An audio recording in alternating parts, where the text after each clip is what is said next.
অবশেষে mister industry Prosenjit চ্যাটার্জির প্রসঙ্গে মুখ খুললেন অভিনেতা যিশু সেনগুপ্ত। হ্যালো ফ্রেন্ডস, আমি অর্পণ। তো আজ ভিডিওটা খুবই ইন্টারেস্টিং একটা ভিডিও হতে চলেছে, তাই কেউ ভিডিওটা স্কিপ না করে প্রথম থেকে শেষ অবধি দেখতে থাকো বন্ধুরা। তো অ্যাকচুয়ালি আজকের এই ভিডিওটা হতে চলেছে যিশু সেনগুপ্তের মুখ থেকে শোনা একটি আননোন ফ্যাক্টস, আননোন স্টোরি, যেটা ইন্ডাস্ট্রিতে একদমই অজানা ছিল। এই তথ্যটা আমার জানা ছিল না, থ্যাঙ্কস টু অরিত্র ব্যানার্জি, অরিত্রদা।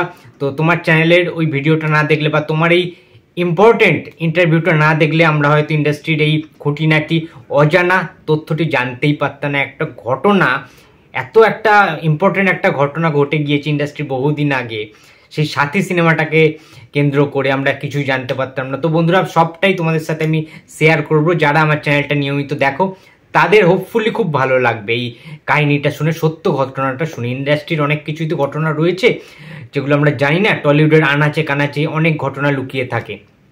তো এটা একটা স্যাড থিং যে তোমরা সবাই জানো যে জিদ্দা, সুপারস্টার জিৎ, তার প্রথম ছবি সাথী, যেটা এসবিএফ থেকে আসে, হরনাথ চক্রবর্তী পরিচালক ছিলেন। এই ছবিটার জন্য ফার্স্ট অ্যাপ্রোচ করা হয়, ফার্স্ট কিন্তু অফার আসে বুম্বাদার কাছে, ইয়েস, প্রসেনজিৎ চ্যাটার্জির কাছে। বুম্বাদা এটাকে রিজেক্ট করেন, তার কারণ বুম্বাদা মনে করেন যে ইন্ডাস্ট্রিতে, টলিউড ফিল্ম ইন্ডাস্ট্রিতে একটা নতুন মুখের দরকার, নতুন একটা ইয়াং হিরোর প্রয়োজন রয়েছে উঠে আসার। তো একটা নতুন কোনো বাচ্চা ছেলেকে, ইয়াং ছেলেকে চান্স দেওয়া উচিত। সেহেতু বুম্বাদা ফার্স্ট হরনাথ চক্রবর্তীকে বলেন, মানে পরিচালক যিনি সাথী সিনেমার, হরনাথ চক্রবর্তীকে বলেন যে উজ্জ্বল দার ছেলেকে নিতে। অর্থাৎ উজ্জ্বল দা বলতে এখানে যিশু সেনগুপ্তের বাবার নাম উজ্জ্বল, ঠিক আছে, উজ্জ্বল সেনগুপ্ত। তো তাকে নিতে বলেন যিশুকে, ঠিক আছে, যে যিশুকে তোরা নিয়ে। তখন বলে রাখি বন্ধুরা, যিশু সেনগুপ্ত অলরেডি টেলিভিশনে কিন্তু অত্যন্ত জনপ্রিয় একজন সুপারস্টার। টেলিভিশনে দারুণ স্টারডাম রয়েছে তার, সমস্ত টেলিভিশনের যে সিরিয়ালগুলো প্রচণ্ড হিট করতো, সুপারহিট করতো তখনকার দিনে, সেই পিক আপে কিন্তু ছিলেন যিশু সেনগুপ্ত, ঠিক আছে। সেই অনুযায়ী জিতের তখন সেই রকম রমরমা ছিল না, বা সিরিয়ালেও সেইভাবে জিৎ আধিপত্য বিস্তার করতে পারেনি। জিৎ তো অ্যাকচুয়ালি বাঙালি ছিল না, বাংলা সিরিয়ালও খুব একটা করেননি। তো সেক্ষেত্রে হরনাথ চক্রবর্তী খুবই রাজি হলেন এবং খুবই খুশি হন এটা শুনে, যেহেতু বুম্বাদা বলেছেন যিশুর কথা। তো যিশু সেনগুপ্তকে নিয়ে নেওয়ার সমস্ত কিছু কনফার্মেশন হয়ে গেছিল পরিচালকদের তরফ থেকে, যেহেতু বুম্বাদা অ্যাডভাইস দিয়েছিলেন যিশুকে নেওয়ার জন্য, কিন্তু ফার্স্ট বুম্বাদা বলেছিলেন। তার পরবর্তীতে যে ঘটনাটা ঘটলো সেটা অত্যন্ত স্যাড, অত্যন্ত বেদনাদায়ক ফর যিশু সেনগুপ্ত। সেটা হচ্ছে এসভিএফ এর অফিস, অর্থাৎ শ্রীকান্ত মাহাতা এবং মহেন্দ্র সোনি, তারা বলেন যে না, তারা বেসিক্যালি যিশুকে কিন্তু রিজেক্ট করেন, যে এইরকম এ বড্ড সিরিয়ালে বা টেলিভিশনে বড্ড ওভার পজিটিভ, ঠিক আছে, ওভার এক্সপোজ, এরকম টাইপের একটা মেন্টালিটি, বা এ খুব একটা বড় পর্দায়, সাথী তো বড় পর্দার সিনেমা, একটা হল রিলিজ, তো এইখানে টেলিভিশনের কোনো আর্টিস্ট হয়তো বা সেইভাবে পপুলার হতে পারবে না, বা সেইভাবে মেলে ধরতে পারবে না নিজেকে, সেইভাবে হয়তো হিট করবেন না। তাদের একটা মনে সংশয় ছিল, একটা সন্দেহ ছিল। সো সেই কারণে তারা যিশুকে রিজেক্ট করে দেয়, যিশুকে কিন্তু কাস্ট করে না শ্রীকান্ত মাহাতো এবং মহেন্দ্র সোনি। তখন অফারটা গিয়ে যায়, পৌঁছায় জিতেন্দ্র মাদরানি, জিদ্দার কাছে। সো এই ঘটনাটা, এটা একটা মিথ্যে ঘটনার মানে প্রবেশ ছিল ইন্ডাস্ট্রিতে, যেটা ঘোরাফেরা করছিল এতদিন ধরে, একটা মিথ্যের আশ্রয় নিয়েছিল ইন্ডাস্ট্রির অনেক কলাকুশলীরা। সেটা হচ্ছে সেই টাইমে যিশুকে অফার করা হয় ফার্স্ট, বাট যিশু সেনগুপ্ত নাকি মুম্বাইতে ছিলেন। বাট যিশু সেনগুপ্ত নিজের মুখে এটা ক্লিয়ার করে দিলেন, একদম জলের মতো পরিষ্কার করে দিলেন যে যিশু সেনগুপ্ত কিন্তু বোম্বেতে ছিলেন না, মুম্বাইতে ছিলেন না, যিশু সেনগুপ্ত কলকাতাতেই ছিলেন। অ্যান্ড এনটিওন স্টুডিওতেই ঘটনাটা ঘটে।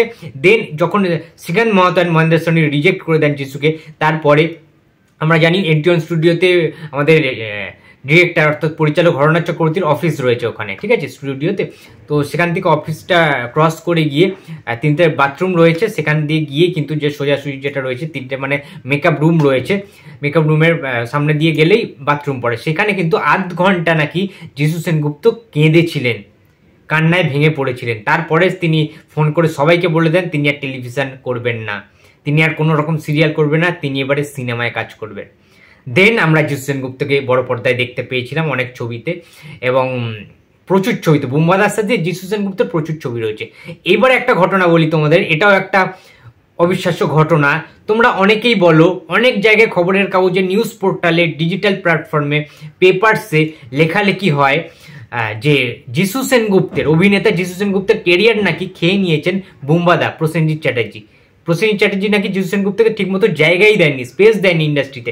সবসময় নাকি বুম্বাদা চেয়েছিলেন যিশু সেনগুপ্তকে তার ভাইয়ের চরিত্র, side role, second lead, third lead, fourth lead, এরকম জায়গায় কিন্তু বুম্বাদা নাকি সিলেক্ট করতেন যিশু সেনগুপ্তকে। কখনোই ফার্স্ট লিডে বা হিরো হিসাবে সেইভাবে এস্টাবলিশ করতে দেননি নাকি বুম্বাদা। এটা যে কতটা মিথ্যে আমি এটা প্রচুর ভিডিওতে আগে বলে দিয়েছি। এটা যিশু সেনগুপ্ত নিজে অরিত্রদারের ইন্টারভিউতে নিজে ক্লিয়ার করে দিয়েছেন যে যিশু সেনগুপ্ত বলেছেন যে বুম্বাদা ইজ বুম্বাদা। প্রসেনজিৎ চ্যাটার্জি কোনো মতেই যিশু সেনগুপ্তের কেরিয়ার নষ্ট করেনি। হি লাভস বুম্বাদা অ্যান্ড বুম্বাদা লাভস যিশু সেনগুপ্ত। এটা কিন্তু যিশু সেনগুপ্ত নিজের মুখে স্বীকার করেন। অ্যান্ড অনেকে যিশু সেনগুপ্ত এটাও বলেছেন যে যিশু সেনগুপ্তর মাথা খাওয়ার চেষ্টা করেছে প্রচুর কলাকুশলীরা, তাদের বন্ধুরা, যিশু সেনগুপ্তর অনেক কালিগসরা, ফ্রেন্ডরা। কিন্তু যিশু সেনগুপ্ত জানেন যে প্রসেনজিৎ চট্টোপাধ্যায় কত বড় মনের একজন মানুষ, কত ভ্যালুয়েবল একজন পার্সন তার লাইফে অ্যান্ড গোটা ইন্ডাস্ট্রির জন্যই। তাই যিশু সেনগুপ্ত সেগুলো কিন্তু কানে নেন না, কানে তুললেন না, এক কান দিয়ে শোনেন, এক কান দিয়ে বার করে দেন। এবং বুম্বাদার সাথে তার অন্যতম ফার্স্ট সিনেমা যেটা সুপার টুপার ব্লকবাস্টার হিট হয়, তোমরা সবাই জানো, স্নেহের প্রতিদান। ইয়েস, স্নেহের প্রতিদান সিনেমাটায় রঞ্জিত মল্লিক, প্রসেনজিৎ চট্টোপাধ্যায়, যিশু সেনগুপ্ত, লোকেশ, অনেকে ছিলেন, রচনা ব্যানার্জি থেকে শুরু করে প্রচুর কিন্তু কলকাতায় ছিলেন। সেটা কিন্তু সুপার টুপার হিট হয়। এবং তার পরবর্তীকালে কম ছবি করেছেন যিশু সেনগুপ্ত, বাট সেটার জন্য একবারও তিনি বলেননি যে বুম্বাদার কাট করে দিয়েছেন, তাকে এডিট করে তার সিনগুলো কেটে বাদ দিয়ে দিয়েছেন তার রোল, বা তাকে নেননি, পরিচালক প্রডিউসারকে বলেছে যে যিশুকে নেবেন না, এরকম কোনো ঘটনাই নেই। বুম্বাদা উল্টে যিশু সেনগুপ্তকে অনেক ছবিতে কাজ দিয়েছেন যে এটা যিশু করলে মানাবে, ভালো লাগবে, ছবিটা আরো ভালো চলবে, যিশু এই রোলটা করতে পারবে। এটা ফ্যাক্ট, এটাই সত্যি যে বুম্বাদার মতো ভালো মনের মানুষ আর নেই ইন্ডাস্ট্রিতে। বুম্বাদা অনেক বড় মাপের একজন যেমন শিল্পী, তেমন অনেক বড় মাপের একজন মানুষ। এবং যিশু সেনগুপ্ত আরও বলেছেন যদি এটা বুম্বাদা করেও থাকেন তাহলে বেশ করেছেন, কেন করবেন না। সেই জায়গাটায় বুম্বাদা অর্জন করতে পেরেছে, সেই জায়গাটায় তো পৌঁছাতে হয়েছে বুম্বাদাকে। বুম্বাদার কাছে তাহলে সেই ক্ষমতা আছে যে মানুষকে 4টে সিনেমা থেকে কেটে বাদ দিয়ে দিতে পারেন। যিশু সেনগুপ্ত বলছেন যে আমার কাছে সেই ক্ষমতাটা নেই ভাই, আমি পারিনি, আমিও তো চাইলে বুম্বাদাকে 4টে সিনেমা থেকে কেটে বাদ দিয়ে দিতে পারতাম, পরিচালককে বলতাম, প্রডিউসারকে বলতাম, আমার কথার তাহলে ওয়েট থাকতো, আমার কথা মেনে সবাই চলতো, আমি রুল করতাম ইন্ডাস্ট্রিতে। সেটা তো হয়নি, সেই ক্ষমতা তো যিশু সেনগুপ্ত নেই। সেটা যদি বুম্বাদার থেকে থাকে তাহলে এটা খারাপ কি, সেটা তো আমি করতে পারিনি। এখানে তো hats off to you Bumbada, hats off to you. মানে সিরিয়াস বলছি, একদম সত্যি ঘটনাটা যিশু সেনগুপ্ত কিন্তু তুলে ধরেছে।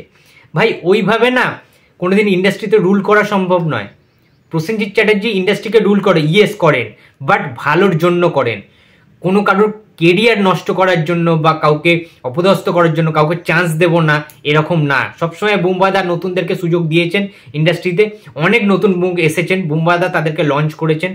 তো ইন্ডাস্ট্রিতে যে কোনো আননোন স্টোরি যেগুলো রয়েছে বা যেগুলো বড় বড় সুপারস্টারদের যেখানে উঠেছে, যারা যারা ইয়াংরা আস্তে আস্তে ভালো জায়গায় চলে গেছে, সমস্ত কিছুর পেছনে না ওই মানুষটার হাত রয়েছে। সেটা হচ্ছে দ্য ইন্ডাস্ট্রি, প্রসেনজিৎ চ্যাটার্জি। ইন্ডাস্ট্রির ভালোর জন্য, বাংলা ফিল্ম ইন্ডাস্ট্রির, টলিউড ফিল্ম ইন্ডাস্ট্রির স্বার্থে ওই মানুষটা যা খুশি করতে পারে, ভালোর জন্য, খারাপের জন্য নয়। তো বন্ধুরা, এই ছিল আজকে আমার ভিডিওটি যদি ভালো লাগে তো প্লিজ লাইক, কমেন্ট আর শেয়ার করতে ভুলো না। যদি চ্যানেলে নতুন হয়ে থাকো তো প্লিজ সাবস্ক্রাইব করে দিও। তো দেখা হচ্ছে আবার পরের ভিডিওতে। তো টাটা।